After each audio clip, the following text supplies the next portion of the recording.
Saludos, me llamo Lázaro, pero muchos me apodan como Lazarillo de Tormes. Mi sobrenombre viene porque nací de mi madre Antona Pérez y mi padre Tomé González, que Dios perdone.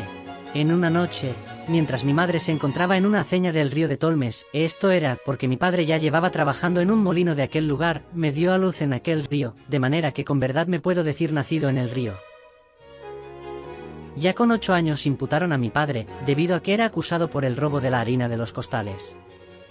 Tras un proceso judicial, mi padre fue encarcelado, desterrado. Posteriormente, acompañando a un caballero en una armada contra los moros, murió en los Gelbes. Mi madre, al verse sin marido, determinó arrimarse a los buenos. Optando por mudarnos a la ciudad de Salamanca, en aquel lugar alquiló una casilla, donde lavaba la ropa a ciertos mozos de caballos, entre ellos Zaire, un moreno con el que mi madre y él termina dándome un hermanito. En este tiempo vino a posar al mesón un ciego, en el cual le pareció que yo le serviría a él como una gran guía.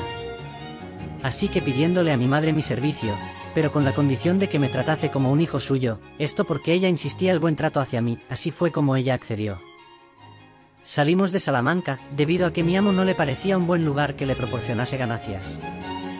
Llegando a la entrada de Salamanca se encontraba en ella un animal de piedra, que casi tenía forma de toro, y el ciego ordenádome que llegase cerca del animal me dijo: Lázaro, poned el oído a este toro y oirás gran ruido dentro de él.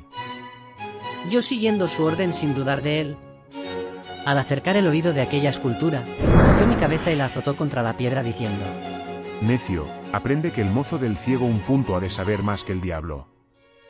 En aquel instante desperté de la simpleza en que, como niño dormido estaba. Comenzamos nuestro camino, y en muy pocos días me mostró jerigonza, y como me viese de buen ingenio, holgábase mucho y decía: Yo oro ni plata no te lo puedo dar, más avisos para vivir muchos te mostraré. Y fue así que, después de Dios, este me dio la vida, siendo ciego, me alumbró y adestró en la carrera de vivir. El ciego se ganaba la vida robándole a la gente. El ciego vendía sus oraciones falsas para todos los males. Decía saber oraciones para muchos y diversos efectos, para mujeres que no parían, para las que estaban de parto, para las que eran mal casadas, echaba pronósticos a las preñadas y pues en caso de medicina. Decía que Galeno no supo la mitad que él para muelas, desmayos, males de madre. Además, con todo lo que adquiría y tenía, jamás tan avariento ni mezquino hombre no vi, tanto que me mantenía muerto de hambre, y no lo digo solo por exagerar, pues de darme solo lo necesario era lo básico que requería. Por ello una que otra burla y bromas me le hacía. Me bebía el vino del ciego con una pajita. Yo, como estaba hecho al vino, moría por él, y viendo que aquel remedio de la paja no me aprovechaba ni valía, acordé en el suelo del jarro hacerle una fuentecilla y agujero sutil, y delicadamente, con un pedazo de cera, lo tapaba, y al tiempo de comer, fingiendo haber frío, le rogaba hacerme entre las piernas del triste ciego. Después de un rato, al calor de ella luego derretida la cera, de gota a gota comenzaba la fuentecilla a caer en mi boca. Esto era tan efectivo que cuando el ciego iba a beber ya no había nada, por lo que con rabia y en desconfianza, la jarra lanzaba. Hasta que, en otra noche, de tantas vueltas que le dio al jarro, que halló la fuente y cayó en la burla, más así lo disimuló. Yo, al volver a hacer lo que suplía mis deseos, me hice de nuevo en las piernas del viejo, ya estando recibiendo aquellos dulces tragos, como venganza, y con todas sus fuerzas el ciego dejó caer sobre mi boca aquel jarro. Fue tal el golpe, que me sacó de sentido, además me quebró los dientes, que hasta el día de hoy siguen igual después de aquel momento. Otra de las travesuras que le hice al pobre anciano fue que cuando él me decidió compartir un racimo de uvas yo me las comía de 3 en 3. Pero al enterarse decía: Lázaro, me has engañado. Juraré yo a Dios que has tú comido las uvas 3 a 3. ¿Sabes en qué veo que las comiste 3 a 3? En que comía yo 2 a 2 y callabas. De esta y otras cosas surgían la venganza de mis bromas, tal que en un día lo guié por un arroyo por el que se tenía que saltar. Entonces salté no antes de haber esquivado el poste que había enfrente de nosotros, pero después saltó el ciego y se dio con toda la cabeza en el poste y cayó desplomado en el suelo medio muerto. Entonces aproveché la oportunidad, que salí corriendo. Después de separarme del ciego, me encontré en Maqueda, donde con un clérigo se convertiría en mi próximo amo, que por mi desgracia esto era signo de otra pesadumbre de hambre, por tal razón de que el clérigo era aún más avaricioso que el ciego, pero yo no me dejaría pasar por alto, pues con mi ingenio un día le pedí a un calderero una llave para abrir el arca donde el sacerdote guardaba todo el pan y los quesos para cuando éste se encontrara haciendo la misa. Con esa llave no volví a aguantar hambre por un buen tiempo, pues me lo comía y después culpaba a los ratones o las culebras. Pero la alegría no duró mucho tiempo, ya que el clérigo me descubrió y de una gran paliza me echó de casa.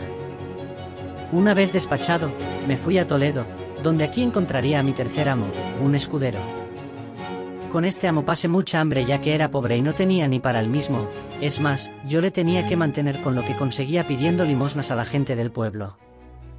Un día, un hombre y una mujer le alquilaron la casa y le dieron entre los dos 12 o 13 reales, con los que el escudero se marchó, siendo así el último momento en el que volvería a ver este hombre.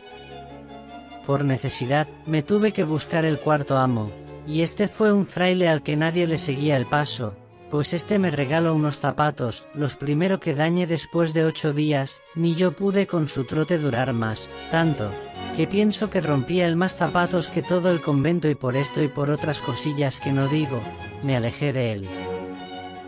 Como cosa, estaba destinado a conocer las atrocidades que la codicia lleva a influir en las personas. Pues para esto, mi siguiente y quinto amo fue un buldero, un funcionario que trabajaba al servicio de la iglesia, repartiendo documento que podían absolver a una persona de un pecado o falta cristiana que hubiera cometido. Se ganaba la vida predicando las bulas a la gente del pueblo, pero al final resultó ser todo un montaje entre el alguacil y él, debido a que el negocio no prosperaba como querían. Entonces al final terminaron inventándose una pelea por la cual incentivó la confianza de la iglesia. Con esta experiencia, me encuentro nuevamente con la corrupción del clero, que engañaba a las personas con su falsa fe. Después de esta experiencia, es porque he decidido abandonarlo e ir a buscar otro amo más honesto. Después del buldero, me topé con un pintor de panderos al que duré sirviendo como amo muy poco tiempo, pues su trato no se diferenciaba al de los anteriores amos. Por lo que después, termino yendo con un capellán al haber entrado un día en el interior de una iglesia. El capellán se convierte, así, en mi nuevo amo. Este me da un asno y cántaros de agua para que yo fuera a vender a la gente de la ciudad. Aquí es donde por primera vez tengo un trabajo serio y remunerado, pues, cada sábado, recibía comisiones de parte de mis amos. Después de 4 años sirviendo a mi amo, aproveché para ahorrar dinero. Con esto me compré mi primera ropa y mi primera espada. Cuando consideré que ya había aprendido lo suficiente, termino abandonando al capellán y también aquel oficio. Después de mi larga estancia con el capellán, me a un alguacil en que se convierte en mi octavo amo, con el que duro poco tiempo, ya que considero que el trabajo y los pensamientos del alguacil son demasiados peligrosos y cercanos a la muerte. Pues tal acción en que en una noche nos corrieron a mí y a mi amo a pedradas y a palos unos retraídos. Con esto renegué del trato. Y aquí es donde llega el momento actual de mi vida y conozco a mi último amo, el arcipreste de San Salvador, en donde conseguí un cargo como un pregonero de Toledo en que desempeñaba con gran habilidad. Finalmente, el arcipreste me casó con una de sus criadas. Dicen que la mujer de Lázaro lo está engañando con su propio amo, el arcipreste.